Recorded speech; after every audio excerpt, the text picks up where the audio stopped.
के तपाईहरूलाई थाहा छ त्यहाँ कतिवटा मुख्य महासागरहरू छन् र केले तिनीहरूलाई अद्वितीय बनाउँदछ? आउनुहोस् यो रोचक प्रसङ्गको बारेमा खोजी गरौँ। हामी बसेको ग्रहमा 5वटा मुख्य महासागरहरू छन् जसले हाम्रो ग्रहको 70% भन्दा धेरै भाग ओगटेका छन्। ती महासागरहरूले जलवायुलाई नियमित बनाउन निर्णायक भूमिका खेल्दछन् भने हामीलाई श्वास लिन आवश्यक पर्ने 50% अक्सिजन प्रदान गर्दछन् र सामुद्रिक जीवनको विशाल पंक्तिलाई सहयोग गर्दछन्। तिनीहरू विश्व व्यापारका लागि पनि महत्त्वपूर्ण छन्। विश्वका धेरै व्यस्त ढुवानी मार्गहरू यिनै पानीका विशाल शरीरहरूलाई पार गरेर जाने गर्दछन्। एउटा लामो समयसम्म हामीहरूमध्ये धेरैले सिक्यौँ कि त्यहाँ प्रशान्त, आन्ध्र, हिन्द र सुमेरु गरी जम्मा 4वटा मात्र महासागरहरू थिए। तर बढ्दो पहिचानको रूपमा एउटा 5औं महासागर छ जुन दक्षिणी महासागर हो, जसलाई कुमेरु महासागरको रूपमा पनि चिन्ने गरिन्छ। यो महासागर अन्टार्कटिका महादेशको वरिपरि छ भने उत्तरमा दक्षिण अमेरिका, अफ्रिका र अस्ट्रेलियाका समुद्री तटसम्म विस्तार हुन्छ। दक्षिणी महासागर यसको अद्वितीय महासागरीय धाराहरू र यसले पृथ्वीको जलवायु प्रणालीमा खेल्ने भूमिकाको कारणले भिन्न छ।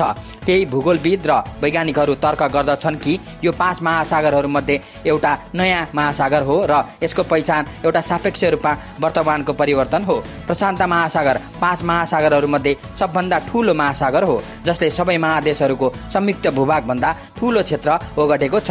यो पृथ्वीको गहिरो बिन्दु मरियाना ट्रेन्च र विश्वकै ठूलो कोरल रिफ सिस्टम भएको सुन्दर ग्रेट ब्यारियर रिफको घर हो। अर्कोतर्फ आन्ध्र महासागर दोस्रो ठूलो महासागर हो र यो यसको शक्तिशाली तुफानहरू र विश्व ढुवानी उद्योगमा महत्त्वपूर्ण भूमिकाका लागि चिनिन्छ।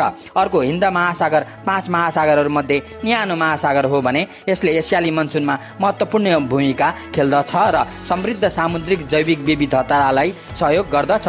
त्यसैगरी सुमेरु महासागर सानो र चिसो महासागर हो जुन बरफमा घेरिएको छ र अद्वितीय वन्यजन्तु जस्तै ध्रुवीय भालुहरू र वालरुसहरूका लागि घर हो।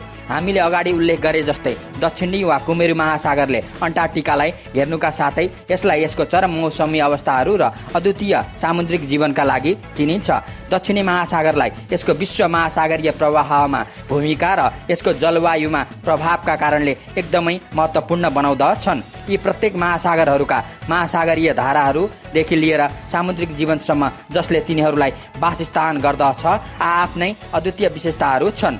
प्रशान्त महासागरमा रहेको ग्रेट ब्यारियर रिफ हाम्रो ग्रहको अत्याधिक प्राकृतिक आश्चर्यहरूमध्येको एउटा हो। यो एउटा दमदार सुन्दर ठाउँ मात्र नभएर माछा, कोरल र अन्य सामुद्रिक जीवहरू जस्ता हजारौं प्रजातिहरूका लागि एउटा महत्त्वपूर्ण वासस्थान पनि हो। यो रिफ प्रणाली अस्ट्रेलियाको अर्थतन्त्रको लागि पनि महत्त्वपूर्ण हुनुका साथै एउटा महत्त्वपूर्ण पर्यटन उद्योगलाई सहयोग गर्दछ। तथापि यसले जलवायु परिवर्तन, प्रदूषण साथै अधिक माछा मार्ने कार्यहरू जस्ता महत्त्वपूर्ण धम्कीहरूको सामना गरिरहेको छ। निष्कर्षमा 5 प्रमुख महासागरहरू प्रशान्त, आन्ध्र, हिन्द, दक्षिणी र सुमेरु हाम्रो ग्रहको इकोसिस्टमको एकदमै महत्त्वपूर्ण तत्त्वहरू हुन्। तिनीहरूले जलवायुलाई नियमित गर्ने, सामुद्रिक जीवनलाई सहयोग गर्ने र विश्व व्यापारलाई सहज बनाउने गर्दछन्। यी महासागरहरूलाई बुझ्नु र प्रशंसा गर्नु तिनीहरूको संरक्षण र हाम्रो कल्याणको लागि अति आवश्यक छ। त्यसैले यी 5 महासागरहरूमध्ये कुन तपाईहरूलाई धेरै मन पर्दछ? तिनीहरूमध्ये कुनै एकसँग तपाईहरूको विशेष सम्बन्ध छ?